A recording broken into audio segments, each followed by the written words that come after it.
Buenos días.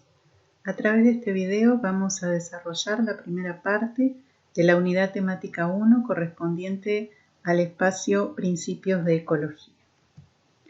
Esta primera parte vamos a empezar por retomar una definición de la que hablamos bastante en la clase anterior, que es aquella que se refiere a esa unidad funcional que es objeto principal de estudio de nuestra ciencia, que es la ecología, y donde definimos de varias maneras ya al ecosistema.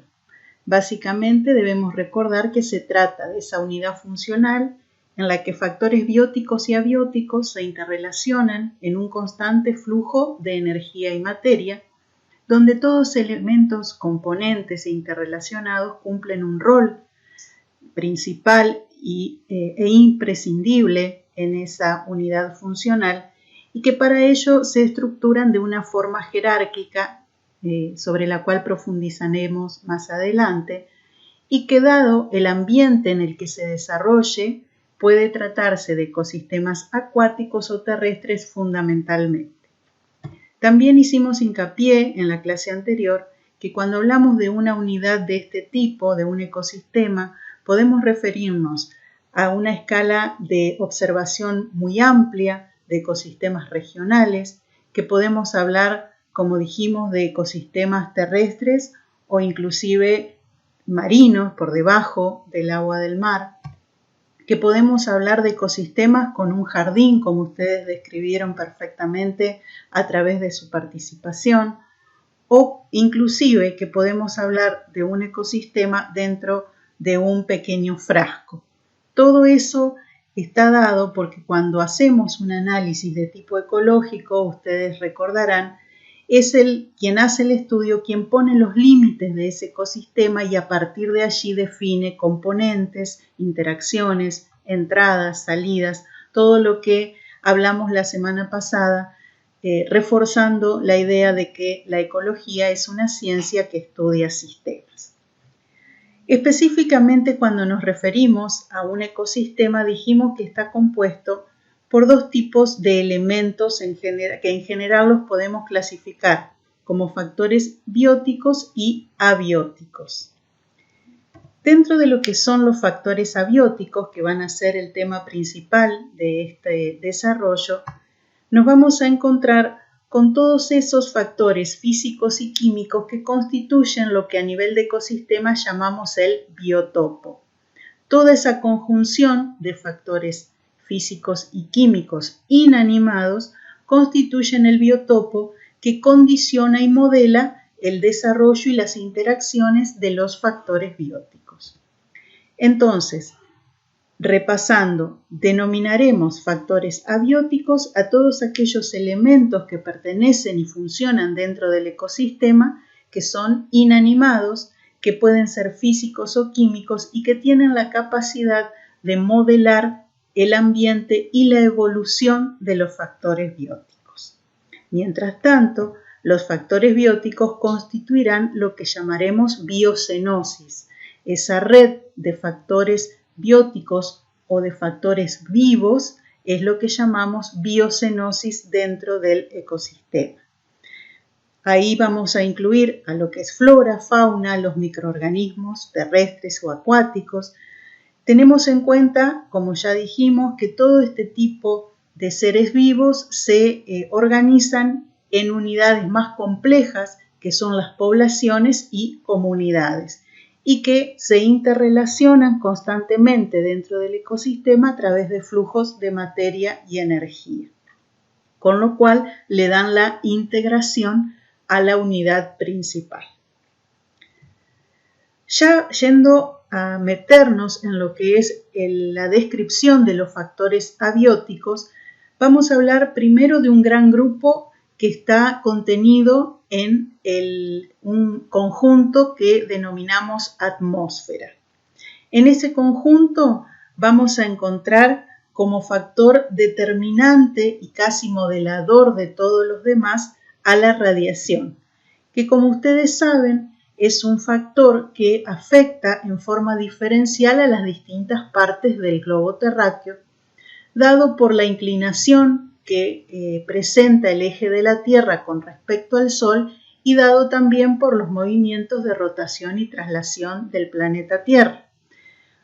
Con estas condiciones de diferencial en cuanto a impacto o ángulo de impacto de los rayos solares, se pueden diferenciar a nivel de planeta las distintas zonas en las cuales el principal factor de diferencia es la temperatura, que es la consecuencia directa de la radiación. Entonces, cuando hablamos de latitud, recuerden que tiene que ver con el ángulo que se forma en un punto con respecto al ecuador, que muchas veces lo explicamos de una forma más sencilla diciendo que es la distancia de un punto con respecto al ecuador. Estamos hablando de la variación de temperatura, consecuencia de la radiación que se puede dar en cada punto del planeta. Es decir, que el primer factor abiótico causante de modelación de los ecosistemas es la radiación y su consecuencia directa es la temperatura que varía en función de la latitud, es decir, en función de la posición de cada punto del planeta con respecto al ecuador.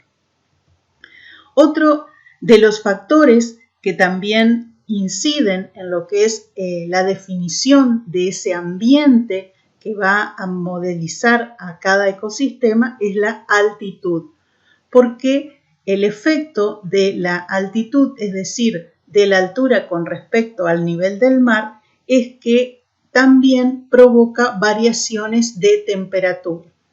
Entonces, si vemos en este gráfico como a modo de ejemplo, si a 0 metros, es decir, al nivel del mar, tenemos una temperatura media de 28 grados, con apenas una variación de 500 metros en altitud, es decir, en altura con respecto al nivel del mar, tendremos una variación de 3 grados centígrados hacia abajo.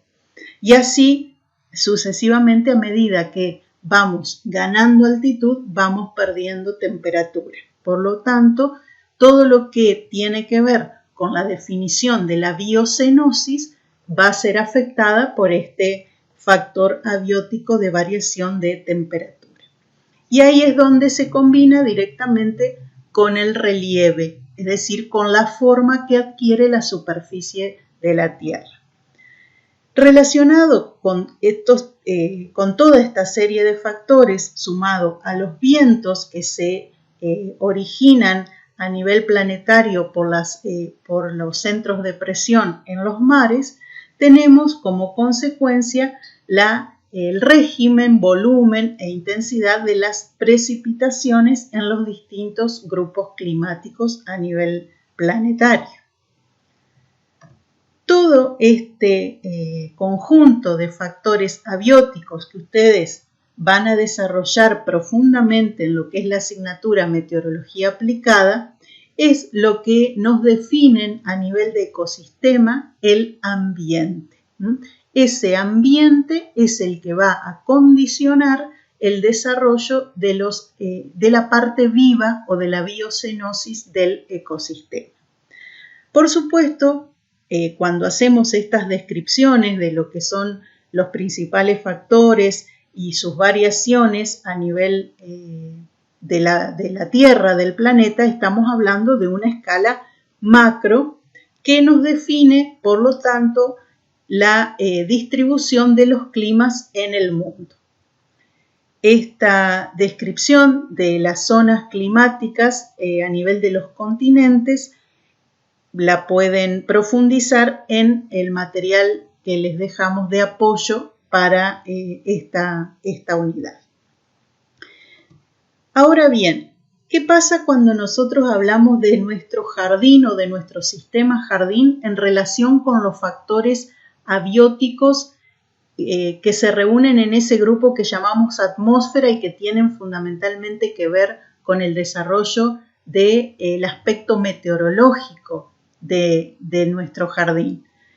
Pasa que, como dice el autor de la bibliografía que también les vamos a dejar, la mayoría de los organismos vivos desarrolla su ciclo en lo que serían microclimas. Así como nosotros, de acuerdo a esa combinación de factores, definimos que hay grandes grupos climáticos, si establecemos límites para hacer nuestro análisis a una escala más pequeña, es decir, si establecemos una zona de observación mucho más pequeña, podemos definir lo que se llaman microclimas, es decir, donde son más notables las variaciones, donde son más inestables los valores de los distintos factores o parámetros de los factores climáticos.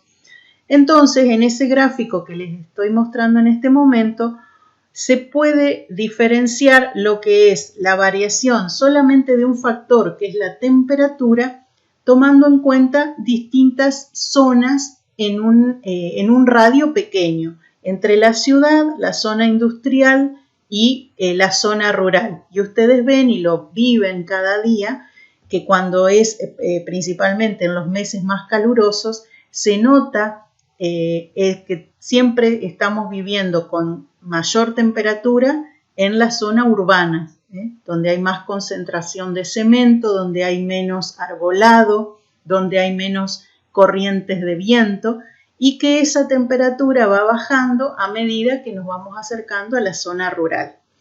Eso es lo que denominamos microclima, es decir, una zona más pequeña donde los factores climáticos se asocian de una manera particular y donde es mucho más frecuente encontrar variaciones o encontrar valores que salen del promedio, que salen de lo esperado, porque se dan condiciones que así que influyen para que así ocurra. Entonces, si tenemos una temperatura media para un lugar, un punto del planeta que es de 7 grados en el mes de junio, puede pasar que, dado que existe una gran concentración de producción industrial o de gran concentración de vehículos en las grandes ciudades, es probable que esa temperatura sea un poco mayor. Entonces, esa variación de los factores o de los valores de los factores dentro de pequeñas áreas es lo que denominamos microclima. En nuestros jardines, eso es lo que vamos a tener que tener en cuenta cuando hagamos el diseño y el mantenimiento. Es adaptarnos a ese microclima o hacer las tareas de diseño y mantenimiento en función de esos microclimas, ya sea de los que se dan naturalmente o de los que se provocan justamente a través del propio diseño del jardín. Si yo tengo un jardín con mayor densidad de cobertura de las especies, voy a tener más sombra y por lo tanto voy a tener una menor fluctuación de la temperatura. Si tengo mayor exposición en un balcón, voy a tener temperaturas extremas más altas. Si estoy trabajando dentro de un lugar cerrado o jardines internos, la variación de la humedad ambiente va a ser completamente diferente que si tengo un lugar expuesto a la intemperie. Entonces, en nuestros jardines nosotros nos vamos a manejar normalmente con microclimas. Si bien vamos a estar desarrollando nuestros jardines dentro del grupo climático que corresponde al lugar geográfico donde estemos trabajando, en el propio jardín los valores de los parámetros de esos factores van a ser específicos y a eso nos vamos a tener que atener para hacer las tareas de mantenimiento, de diseño, de incorporación de especies, de aplicación de productos, etc. Para eso yo les dejo en el material de apoyo algo para que relacionen con este tema, principalmente una descripción de lo que son los microclimas urbanos, que está tomado de un libro de ecología, y un comentario hecho en un medio periodístico a partir de un trabajo realizado por profesionales de la facultad con respecto a la influencia del arbolado urbano sobre lo que son las temperaturas de la ciudad durante los meses más calurosos. Como les decía hoy, es el efecto de la vegetación sobre los factores climáticos, provocando lo que llamamos microclima. Dijimos también que dentro de los factores abióticos encontrábamos al agua. Todo lo que tiene que ver con los distintos compartimentos, vamos a decir, del ecosistema en los que participa el agua, lo vamos a llamar hidrosfera. Serían todos los componentes del ecosistema en los que el agua es el factor fundamental, constituyen en su conjunto lo que es la hidrosfera. El agua en los ecosistemas cumple, de acuerdo a las leyes de la naturaleza, un ciclo por el cual es posible que consideremos al agua como un recurso inagotable, un recurso natural inagotable para el planeta. El ciclo del agua puede ser explicado, y les pediría que lo escuchen atentamente a través del siguiente material.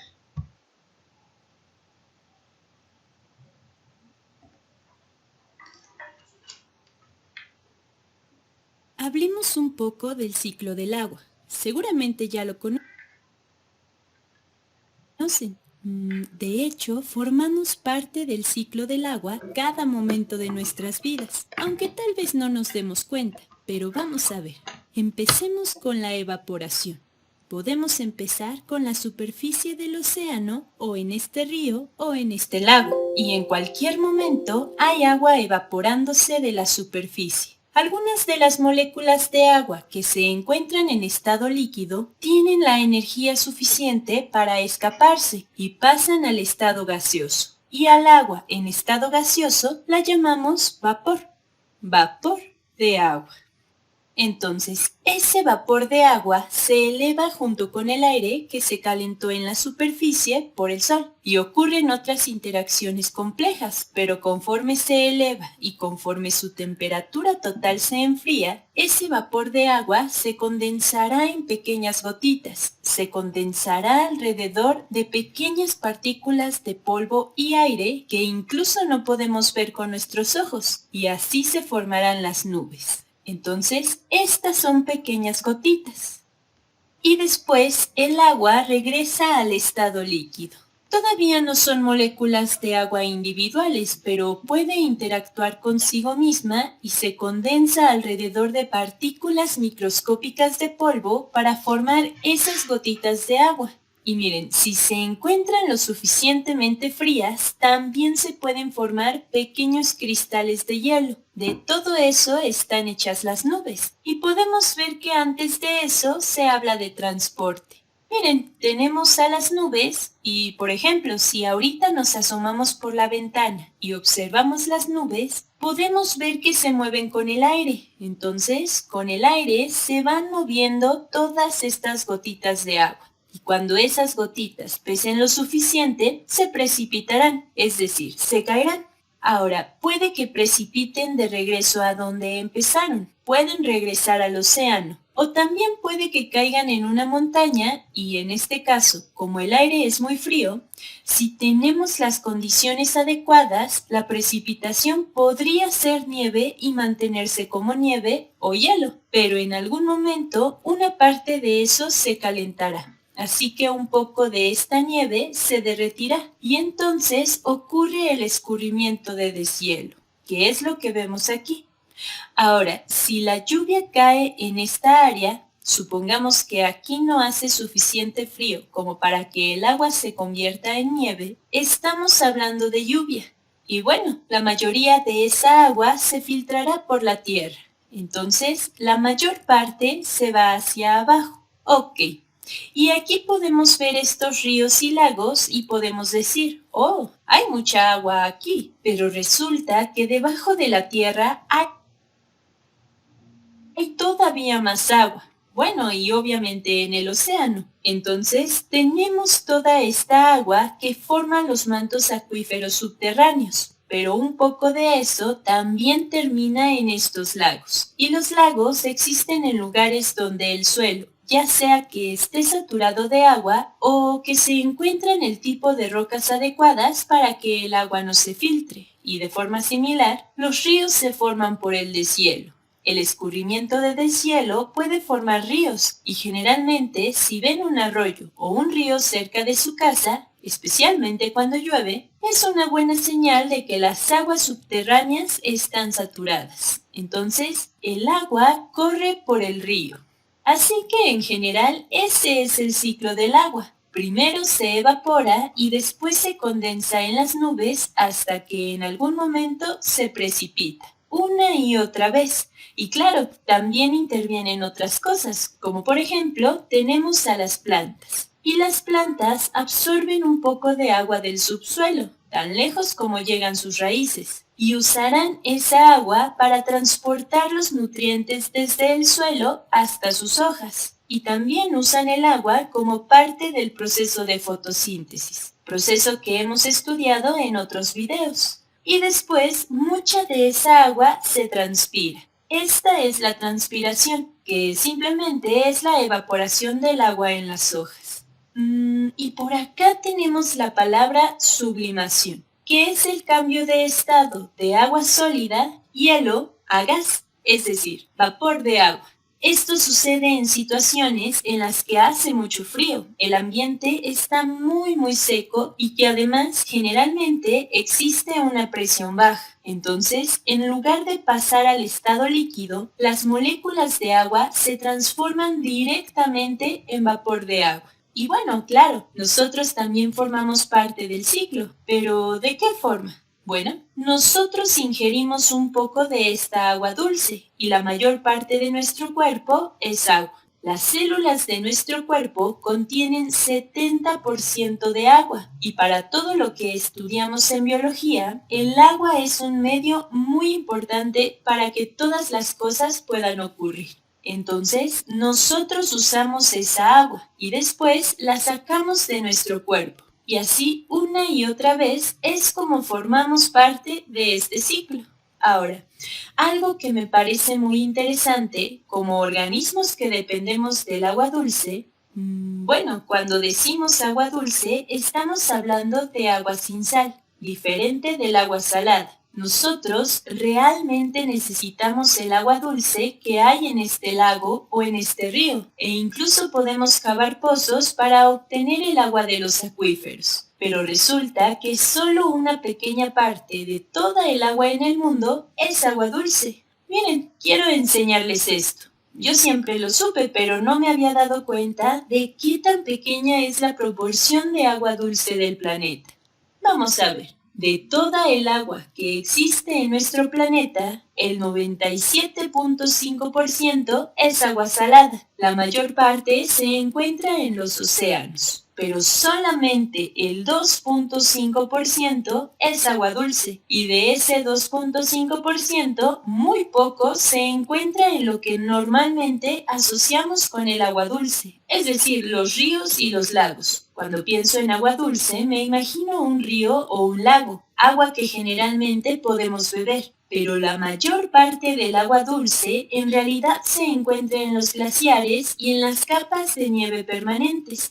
Entonces, esto es hielo o nieve y no se está derritiendo, pero eso nos hace pensar en qué pasaría si todo esto se derritiera. Y bueno, también tenemos agua subterránea a la que podemos tener acceso. Por eso las personas cavan pozos. Y esta agua se refiere a la humedad del suelo, agua pantanosa y permafrost, es decir, capas congeladas. Pero muy poca agua dulce se encuentra en ríos y lagos, lo que personalmente me parece fascinante. No era obvio para mí hasta que vi este gráfico. Ahora, otra cosa interesante sobre esto es conocer, en promedio, cuánto tiempo pueden permanecer las moléculas de agua en las diferentes partes del ciclo. Entonces, si regresamos aquí, imaginen que una molécula de agua puede permanecer por mucho tiempo en el océano. Claro, dependiendo de las corrientes del océano y de la temperatura, pero podemos imaginar que permanece en estado líquido en el océano por mucho tiempo. y tal vez pasa un corto periodo de tiempo en una nube. Y de hecho, eso es algo que ya han estudiado, lo cual me parece impresionante. Me gustaría mucho saber cómo es que obtuvieron estos datos. Estos datos corresponden al tiempo de residencia promedio para las moléculas de agua. Y aquí podemos ver que el agua puede permanecer en los glaciares y permafrost por mucho tiempo. Miren, hasta 10.000 años. Bueno, todo esto es una aproximación y puede permanecer como agua subterránea donde sea desde 2 semanas hasta 10.000 años, dependiendo de qué tan aislada se encuentra esa agua subterránea. También puede permanecer en los océanos y mares como agua salada hasta por 4.000 años. Y podemos seguir analizando todo esto hasta llegar a los seres vivos, en los que puede permanecer hasta una semana en promedio. Y en la atmósfera, es decir, en forma de vapor de agua, convirtiéndose en nube y después precipitándose, ocurre en promedio en una semana y media. Todos estos son promedios. No significan que cada molécula de agua permanecerá exactamente una semana y media en la atmósfera, pero es una forma muy interesante de verlo y nos da una mejor noción de dónde se encuentra toda el agua y cómo funciona el ciclo del agua.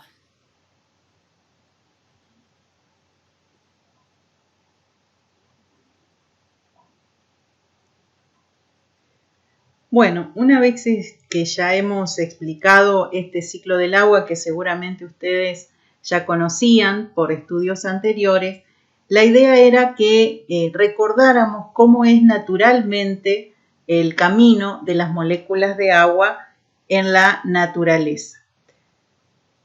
Pero, ¿qué es lo que pasa con nuestros jardines?